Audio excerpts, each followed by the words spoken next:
All right. So today on NewbieVeT, got a special guest. We got my girl, Sydeajah. Yes. How you doing? I'm good. How are you? I'm blessed. I'm doing awesome. Checked out some of your music a few minutes ago. Awesome. You got some great music. You said. Okay, you got some great music. Thank you. So how's everything going for you? Everything's going great. I mean, I am much further in my career than I expected in the beginning. Like, we're moving pretty fast, and I feel very, very blessed and happy to be where I'm at. Okay.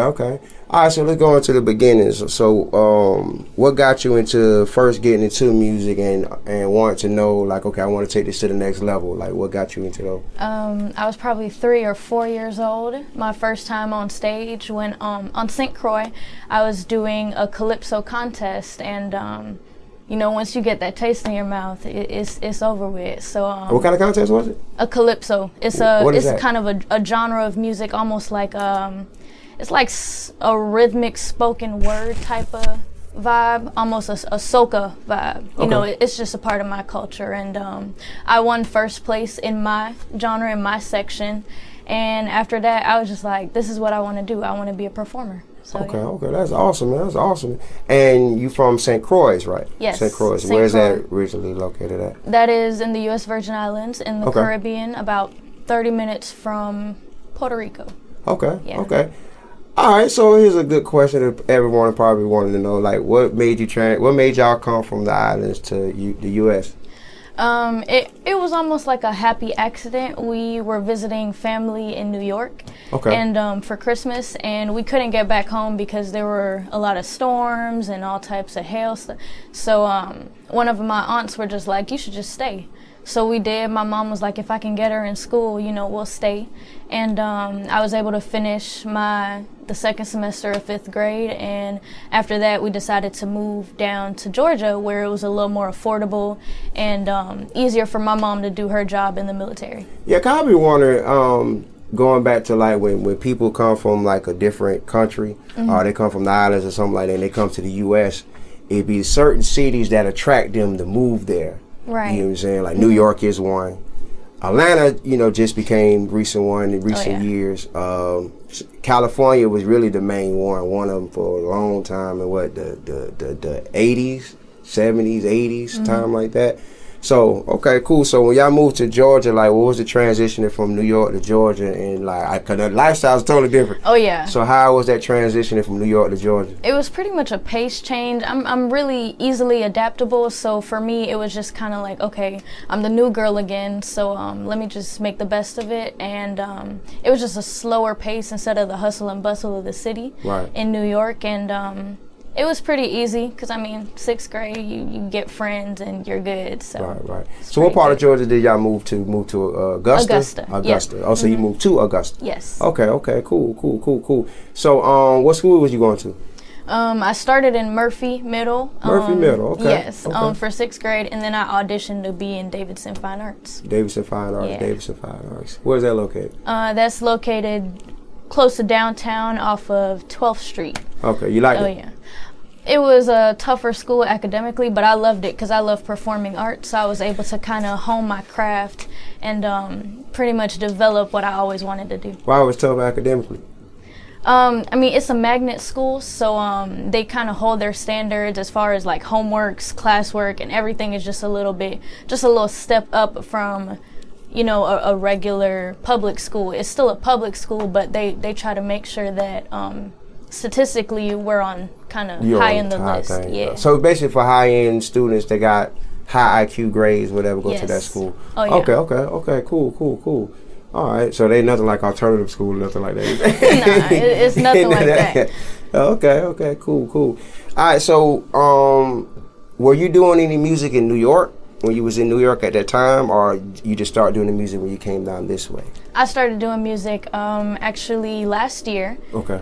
Professionally, but I just loved listening to music, and I actually, as far as writing, I started writing poetry at Davidson, so that's how I got into the flow of writing music. Okay, as a artist, when you listen to the music that you grew up, or your inspirations are the one that inspire you to do it for your music, like what were some of the things that you was listening to when you heard music for like certain music that you vibe to? Like, what was it? The lyrics? Was it the music? What is the poetry? Like, what was some things as artists that helped you? To me, it took everything. It really took, I love voices. I love the lower registers. I love tones. And I really love music that tells a story. Right. So for me, it was just any type of music, like, for example, Aaliyah, any type of music that just took me to a place and time and not just something that I could bop my head to. Right. An actual, something that I can relate to. Okay. Yeah. So what was that attraction that made you go to Aaliyah? Like, what was that attraction? Like, what was that? Well, I mean, her music has always been a part of my life. I always listened to her in the car. My mom played her a lot when we were riding down the street all the time back home. So her style just stayed with me for a long time. And moving up here and getting older, I was able to, look her up and see how much we had in common. And it felt really good to know, like, someone at that status I have in common with. And it was reassuring to me as an artist. That's awesome, man, because Aaliyah's like, certain artists get lost. You got, the world is millions of artists that you probably never even heard of. Oh yeah. But they'll get lost in this maze of artists, because it's like, if you don't have like one dominant, a hit separates you from the pack. That's how people can identify you as, okay, that's Aaliyah. Aaliyah had this hit, this hit. Compared to if you never had a hit and you just in the mix. Right. You know what I'm saying?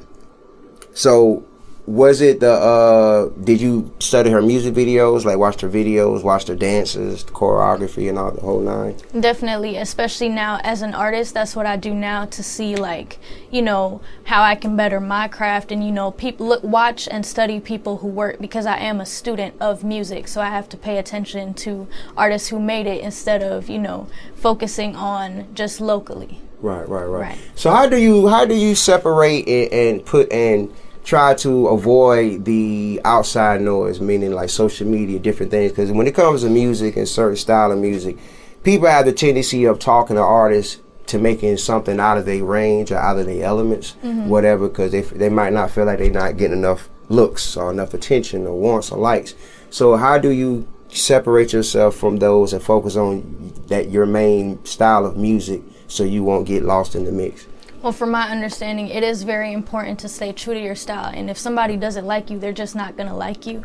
But as far as my style, I just make sure that I stay very true to myself and not worry about what other people are doing, because worrying about what others are doing, that's where you start to fall. So all that distraction and noise, it's really easy to cut out, because I know what path I'm going to. Okay, I like that. That was a good, strong answer. Thank you. That's a real good answer. That's a very good answer. All right, so far as with, for your music, where do you put your music, far as like in if someone would like, okay, let me check out your music now, like what type of vibe would you feel like? If it's more of a neo-soul-ish or R&B-ish or pop-ish, like, or where do you kind of place yourself at? Well, I've noticed in my music I'm very versatile, so I wouldn't really put myself in a box, but I do see my music style is very more so R&B and pop. More R&B and pop. Yes, very able to transition. Right. So, all right, when it comes to R&B music, I know you've grown up, like you said, your mother grew up listening to Aaliyah and stuff like that. So, when it comes to R&B music as today, as it stands, do you feel like there's pure R&B artists out now? Like, are there pure R&B artists, like the music? Do you feel like the music has changed or it advanced? Or you feel like it's just not R&B anymore? I mean, as time goes by, I notice that music just, it changes, because that's what we do, we evolve. But from what I listened to growing up to now, it's a complete different. It's definitely a change in the music. Yeah.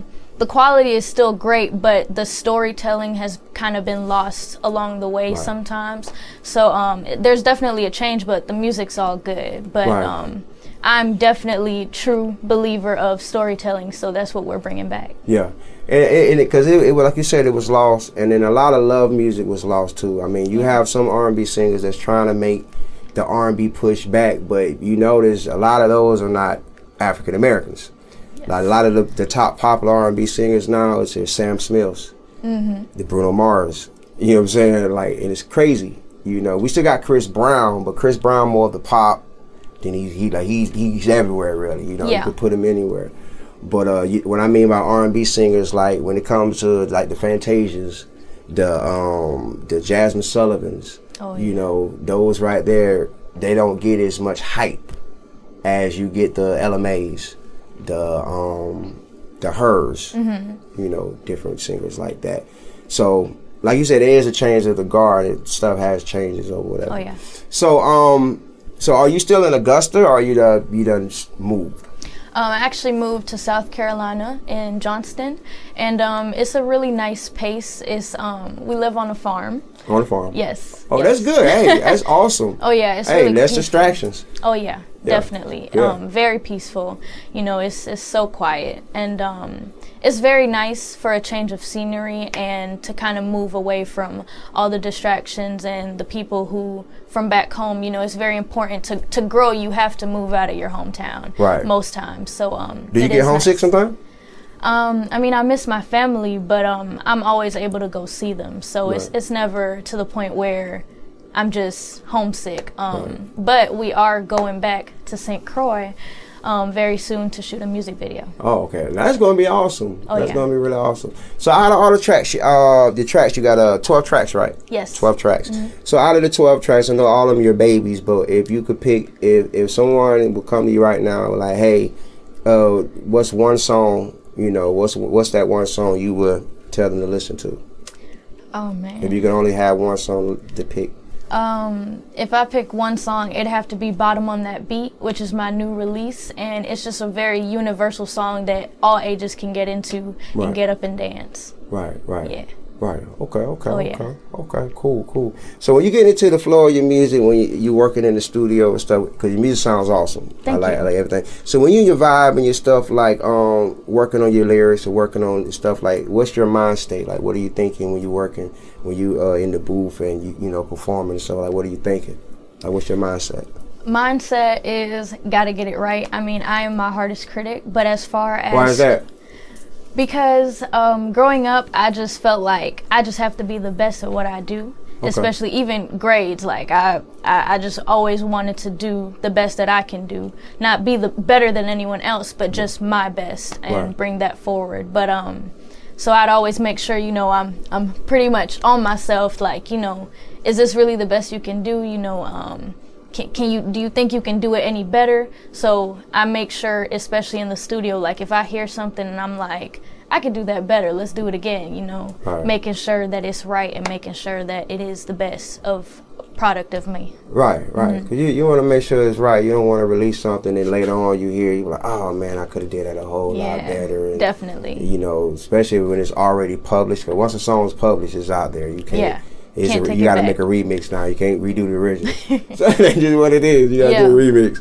But yeah, okay, cool. So,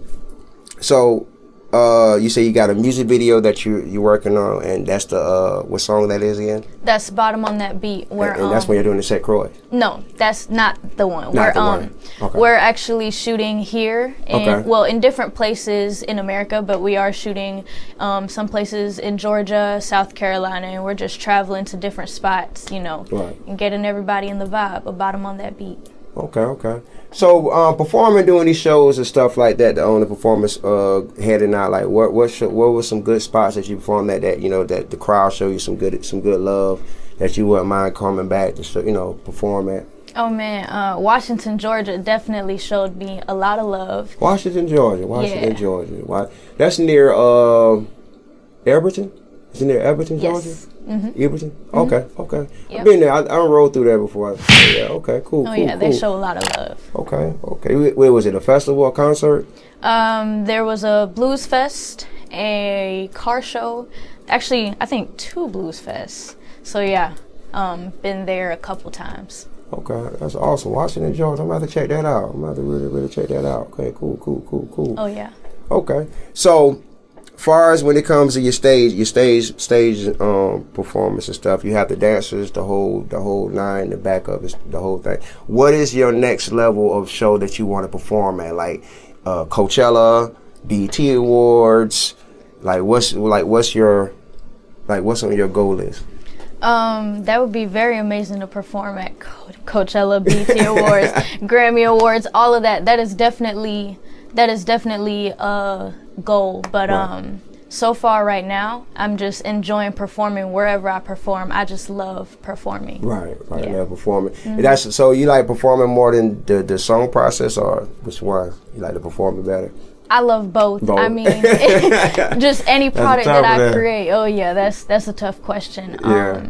But I do love performing. If I were to choose, I love the feeling that I get when I'm on stage. Have you done any features yet with anyone? Not yet. Not yet. No, okay, not yet. Okay, cool. But it's in the works. It's in the works. Yeah. Okay, cool. All right, so before we slide off on NewbieVeT, is any love you want to shout out, and is how can they get in contact with you? I would like to say thank you so much for all the support and the love, and you can reach me on my website at Sydeajah.com, as well as all of my social media. That's Sydeajah, SYDEAJAH, Sydeajah.com. Boom. Oh yeah. Any love you want to shout out? Shout out to my manager, Just Joe. And, you know, he's really been my ride or die, you know. Speaking of that, how you wound up linking up with him? How y'all wound up linking? We met at my old job at Subway, actually. I just happened to make a sandwich, and, you know, we just got to talking.